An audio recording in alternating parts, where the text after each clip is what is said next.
Ayun na, Michael Modern Cage po. Good day po sa lahat. Another cage po tayo uling ilalabas. Boss Plaridel Bulacan. Ito na po yung unit nyo. Yung pigeon loop nyo na ang sukat po nyan ay 4x6x5. Ayun, pasensya na po. May nadaang tora-tora. Ayun, may nadaang tora-tora. Na meron po yan 360 viewing. Ayun, sa taas 360 na viewing. Ayan, may takip po yan. Parang pwedeng release. May takip po yan.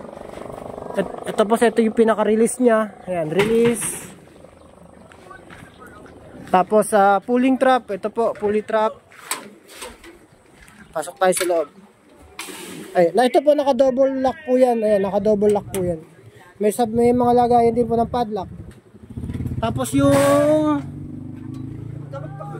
fly, ano po yan, halos uno po yung kapal. Na mayroong butas. 1, 2, 3, 4, 5, 6, 7, 8, 9, 10, 11, 12, 13, 16 po yan.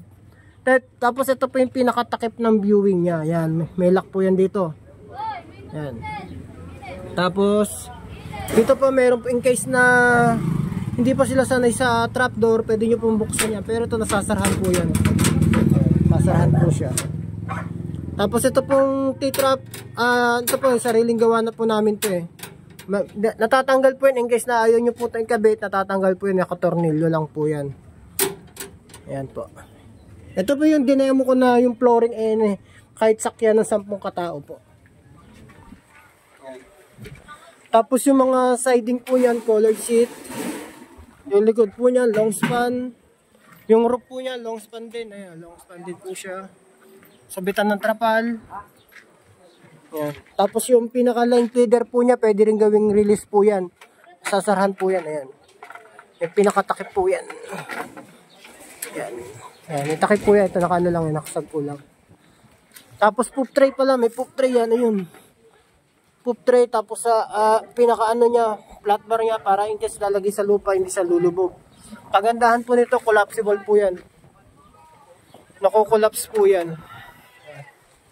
Maganda ng view. Ang price po niyan, 26 po. 26,000 po. Napakabusisi po yung gawin. Talagang nagtutuunan po ng oras. Ito pong ano yung natatanggal po yan. Nakatornilyo yan doon. Ayun. Ihigpitan po yan para kumapit. Okay na po. Tapos ito yung isa. Medyo basa pa yung pintura ng ano niya. Takip ng trap.